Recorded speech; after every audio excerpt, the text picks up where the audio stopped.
Bienvenidos a este nuevo capítulo de Arquitectura y Ciencia, esta miniserie especial que está hablando sobre la Sagrada Familia y diferentes ramas de la ciencia o del arte que se complementan directamente con esta obra tan maravillosa de Gaudí. En el capítulo pasado hablamos específicamente de la arquitectura, dimos un poco de contexto y hablamos un poco de las intenciones que tenía Gaudí al momento de realizar esta obra. En este capítulo vamos a hablar de la ingeniería. Tenemos como invitado especial y como host principal a Juan Diego Osorio Pardo. Juan Diego, no sé si quieras presentarte. Claro que sí, mi nombre es Juan Diego, yo soy ingeniero civil y les vengo a hablar un poquito de cómo fue este aspecto de la ingeniería civil y los cálculos en la estructura de la Sagrada Familia. Entonces, digamos, no quiero solo concentrarme en el arquitectónico, que ya estoy seguro hablaron mucho de esto, Sí, sino sí, también mucho en la parte de cálculos y las estructuras, ¿verdad? ok, sí, porque yo siento que uno ve eso como arquitecto y uno dice, pues pucha, qué formas tan impresionantes, pero uno no alcanza a entender muy bien qué hay detrás desde la visión arquitectónica y pues hay un esfuerzo gigante por Gaudí desde la parte de ingeniería también de recrear todas esas intenciones. Sí, total, total. Porque es que, bueno, aunque Gaudí es un reconocido arquitecto muy fantástico, muy genial, un ente, también digamos que enfrentó desafíos estructurales que resolvió de maneras realmente muy innovadoras para su época. Yo quiero que nos cuentes un poco de esos desafíos, porque sí, lo que te digo, es impresionante verla ahí construida, pero uno no sabe bien qué pasa ahí. Sí, sí, sí, claro. Algo que me impresiona de Gaudí, digamos que es que no solo diseñó inspirado en la naturaleza, sino que también buscó cómo imitarla en sus estructuras. Por ejemplo, las estructuras de la Sagrada Familia están como inclinadas, tienen una inclinación, como asemejando un poco a los árboles y las estructuras que lo rodean.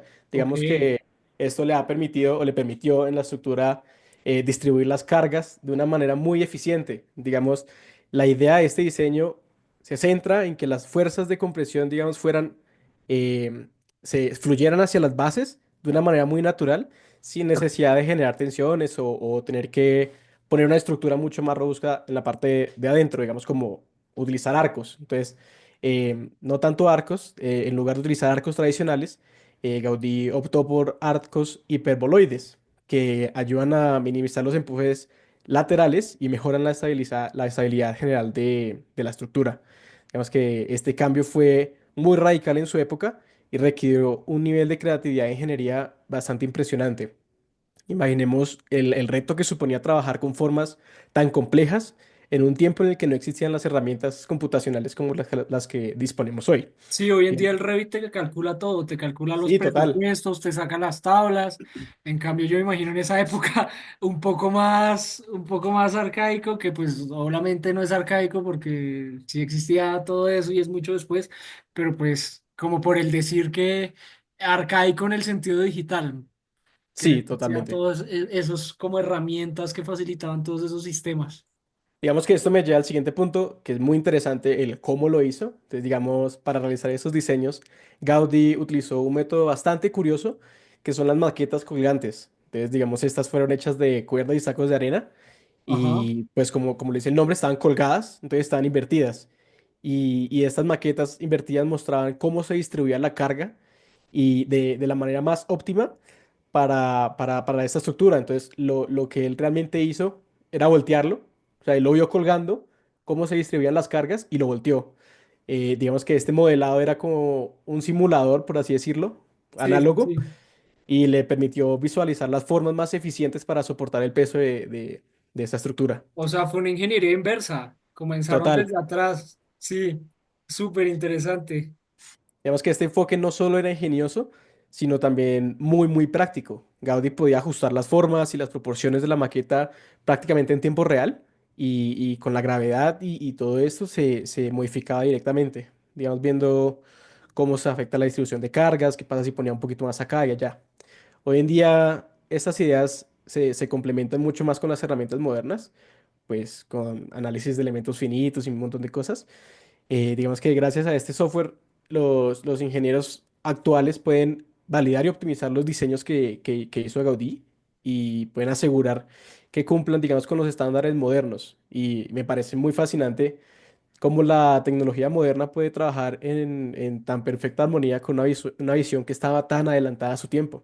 Y tú desde tu vista de ingeniero, ¿qué opinas que es lo mejor? ¿Como comenzar desde cero, como lo hacía Gaudí, como un poco más análogo? ¿O complemento, o sea, como pensando en terminar la Sagrada Familia a futuro? Como, ¿cuál crees que es como el método que deberían usar? De pronto como, no sé, hacer lo que hacía Gaudí y luego corroborarlo, o simplemente irse de lleno con lo digital, o una mezcla entre los dos, no sé qué opines. Digamos que me parece muy, muy interesante lo que hizo Gaudí y me parece que es bastante práctico porque le optimiza mucho a uno el tiempo de tener que estar calculando las cosas básicas. Digamos que como él lo hizo con la gravedad, prácticamente se hizo solo. La forma ya estaba hecha y solamente tuvo que pensar en qué materiales utilizar. Digamos que Ok. esto me lleva al siguiente punto, que es un aspecto clave, que es el uso de los materiales. La Sagrada Familia combina piedra, hormigón y acero que fueron seleccionados, la verdad, bastante precisos para maximizar la resistencia de la estructura. Por ejemplo, las columnas principales están hechas de hormigón reforzado con acero y esto le permite soportar el peso de las torres y los esfuerzos laterales que esta impone.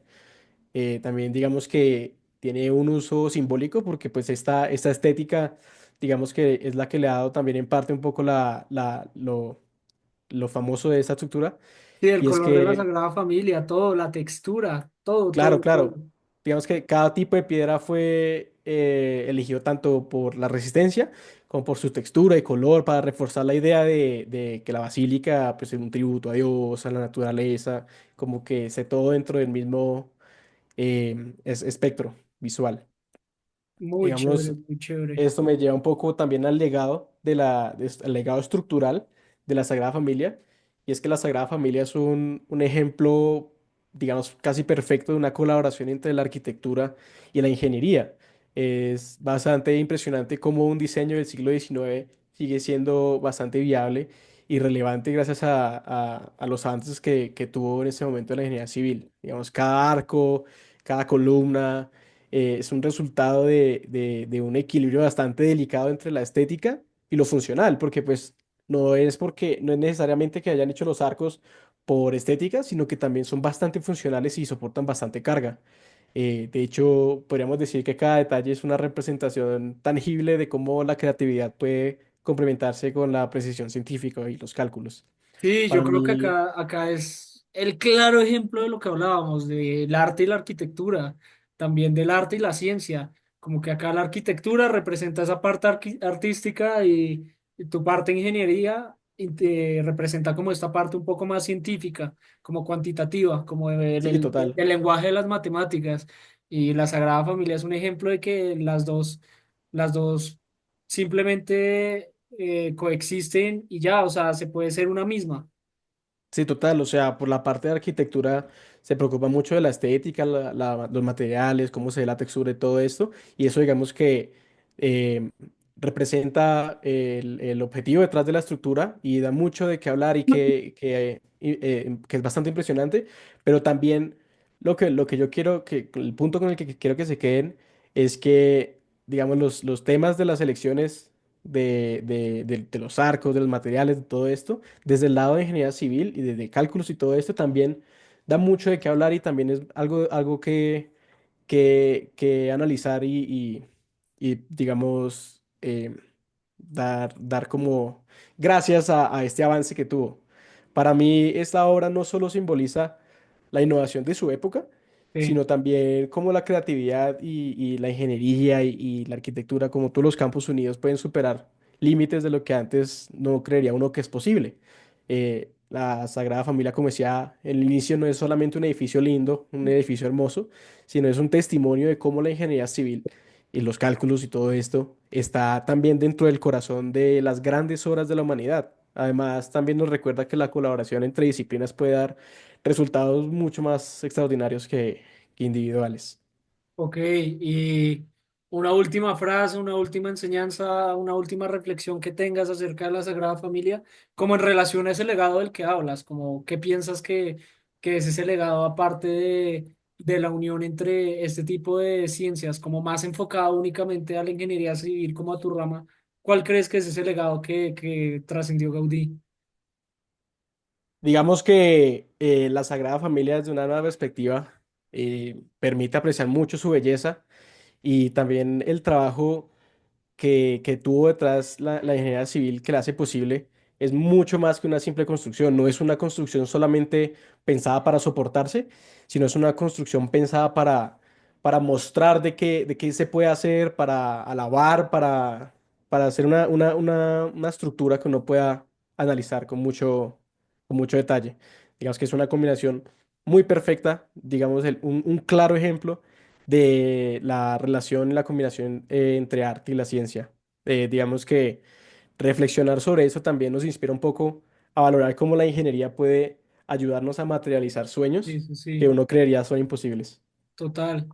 ¿Y tú crees que esta obra te ha marcado en lo personal o como en tu Sí, influencia de lo bastante. civil? Sí, no, he aprendido bastante de ella, de las elecciones que él tuvo y todo esto, como la preferencia de elegir un modo que el otro, un diseño antes que el otro, me ha ayudado bastante. Oh, increíble, Juan Diego. Muchísimas gracias. Yo creo que ya con esto se nos está agotando el tiempo de este segundo capítulo de nuestro maravilloso podcast de arquitectura y ciencia.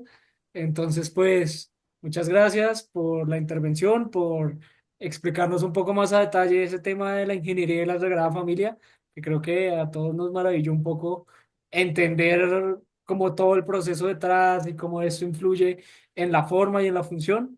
Y pues nada, muchas gracias. Nos vemos en el siguiente capítulo, en donde abordaremos el tema como de la Sagrada Familia, enfocado un poco más a la economía, que aunque creamos que es como un tema disperso, nos vamos a dar cuenta que en realidad hay mucho de qué hablar, hay muchos matices que influyen e impactan desde el punto de vista de la Sagrada Familia. Muchas gracias.